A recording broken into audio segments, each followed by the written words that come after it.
Hey everyone, my name's McLEAN and I'm an unusual person in that I have a chronic mental illness called paranoid schizophrenia apparently, and I've been diagnosed with other things as well. I also am an unusual person in that I have a doctorate in what's crazy and what's not. It often blurs the lines between what's possible and what's imagined.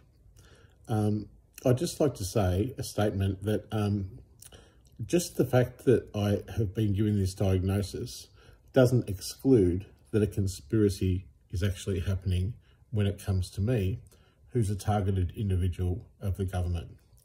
I'm a targeted individual of the government for the following reasons. First of all, I've got a public profile of someone with schizophrenia after I wrote a Human Rights Award-winning book. And I also have the PhD, which is a reason why people try and knock me down. In addition to that, my former partner was a worker for ASIO, the Secret Service. And the government are now protecting him and the settlement he owes me in favour of throwing me under the bus and exploiting me for mental illness. It's been a difficult journey for me because I've been profiled by the Australian government and I can't get justice in any government department. Further to that, I'm a failed whistleblower, I can't get a lawyer, and I can't go to police for any of my justice issues. Now, it's been so difficult that in 2021, I attempted suicide.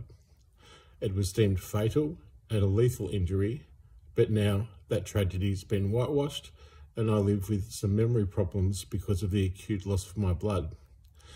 There's a cover-up about the tragedy at the Mental Health Complaints Commissioner, the Health Complaints Commissioner, the police, IBAC, NHPOPC, APRA, and the State Ombudsman, with Ben Calder throwing it out.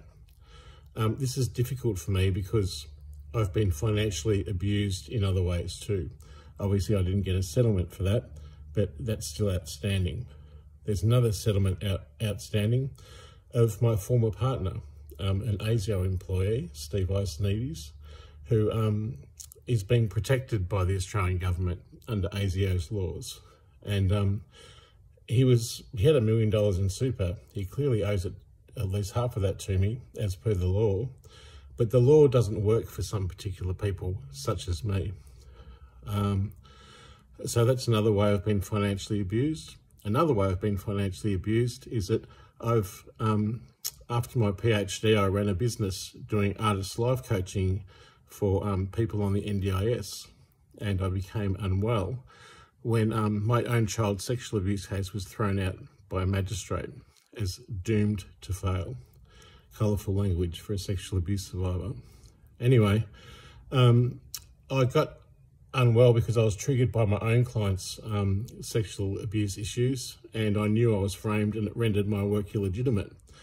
So I took a break, and instead of my HCF income assist kicking in, which has never paid years after, 2.5 years after, and now I've been banned from contacting them, my work cover hasn't paid either. Now, it's been a delay, deny, defer methodology of the Australian government in order to financially redact all prosperity from me.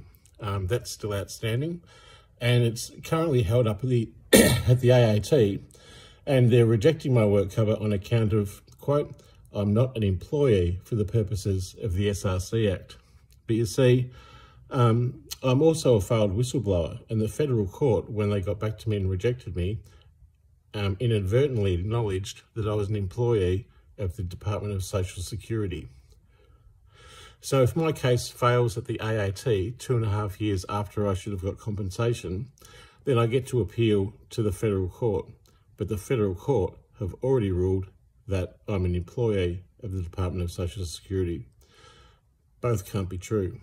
I believe I'm entitled to work cover, and if I'm absolutely not covered by Comcare or the government, then who am I covered by? This financial oppression and abuse has been going on for a long time for me. It's forced my suicide, which means there's been a conspiracy to murder. And then there's been a cover-up of that murder at all the places I just mentioned. So there's been a lot of injustice that has happened to me in my life, but I'm still chipper, I'm still here and queer, and would drink a beer if I had one. So this is me and Crystal. It's Dr. Richard McLEAN. I'm a victim of a government conspiracy to pervert the course of justice, and it goes to the highest court in the land because the office of Prime Minister and Cabinet at first once described my freedom of information as voluminous and complex, and then turned around in the next sentence and said that the documents don't exist. And that's exactly what they want you to think of me. Now, it's difficult to get justice because people don't like you when you're down and out, and they vilify you for mental illness when it doesn't exclude that a conspiracy is actually happening. I do have a bit of a mental illness, and that's an extra reason not to exploit, discriminate and victimise me. But that's not the case in this scenario. I'm really suffering, and I've created a website called imustbecrazy.com.au, and it's a tongue-in-cheek, facetious comment in which the mental health sector is trying to vilify me for being delusional and mentally ill, when in fact it's the system that is sick and it's society that is sick. Another reason why I'm persecuted is that I'm a gay person, and of course gay people are vilified and have been for a long time. So I'm just summarising here. It's Rich and Crystal. I've made a website called imustbecrazy.com.au. It opposes my oppression, my victimisation, and the toxic scapegoating via which my life has really suffered. In fact, the police were threatening me with the Mental Health Act ages after I'd attempted suicide and was released into the community, and I didn't want to go back to hospital, so the police literally ran me out of town. That's called victimisation and persecution. It was needless, and it supported the financial abuse and cornered me, and I'd had nothing to do and nowhere to go, so I had to get in my car with Crystal and take off and live in hotels. And for that, I've lost all my finances in my car, and I don't have anything. While I was, had to go back to the house, and while the police then kicked in the door, cuffed me and took me to a psychiatric ward where I was imprisoned as a political prisoner for nearly 2.5 months. And while I was in there, the police and the hospital, who were supposed to be caring for me, oversaw the destruction of Hung Ho, my old landlord, going to my home and destroying everything that I own. And then the hospital, when they released me, dumped me into a homeless shelter with only the clothes on my back and a really rudimentary phone. I've had to work my way back since there. But it's been a difficult journey, and not many people understand. I've tried to summarise just here what's been going on for me. There actually is a conspiracy to pervert the course of justice, and I've presented the evidence that doesn't necessarily say there's a conspiracy, but it renders the phenomenon of my victimisation, and that's a provable thing. Scientists have never seen a black hole, but what they can see is all the things going into it that render that the black hole exists. Likewise, there is a conspiracy to pervert the course of justice, and it's detailed just in the following such as ways: the Office of Prime Minister and Cabinet refused my information, ASIO protects my former partner in vilifying me, AGIS won't investigate ASIO and my former partner, I'm banned at AFCA, I'm banned from communicating at Comcare, I'm banned at WorkSafe. Even the Australian Human Rights Commission are rejecting all of my pleas for help. I can't get a lawyer. I'm a failed whistleblower at the Attorney General's office and at Health Department, and also the NDIS. In addition to that, my NDIS funding has all dried up and it's non-accessible by me, and that's another way the government are persecuting me.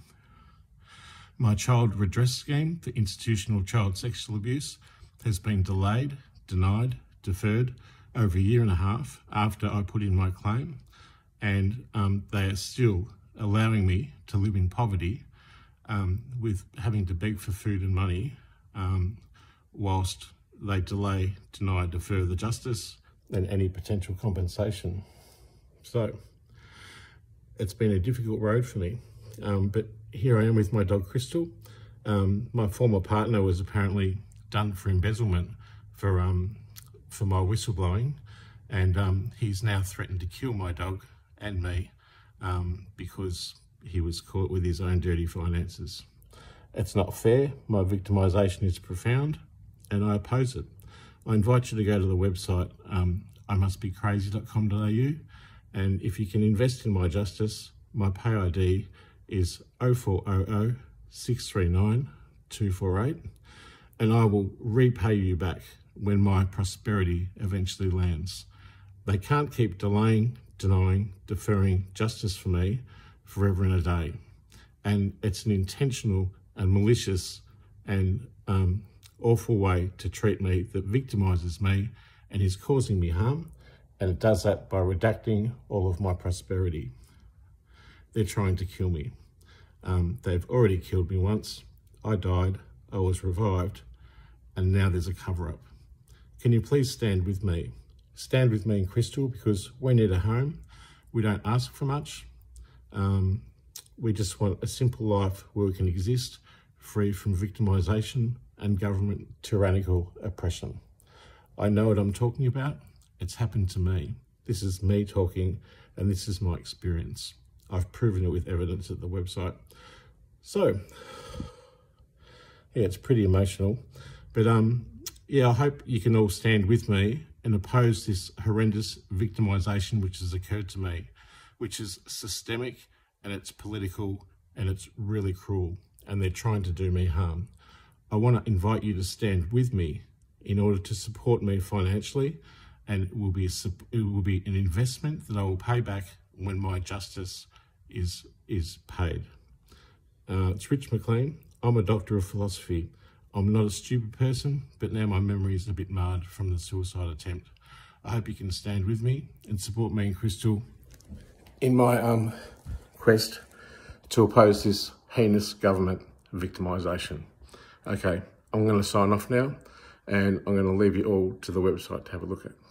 Okay, all the best, bye.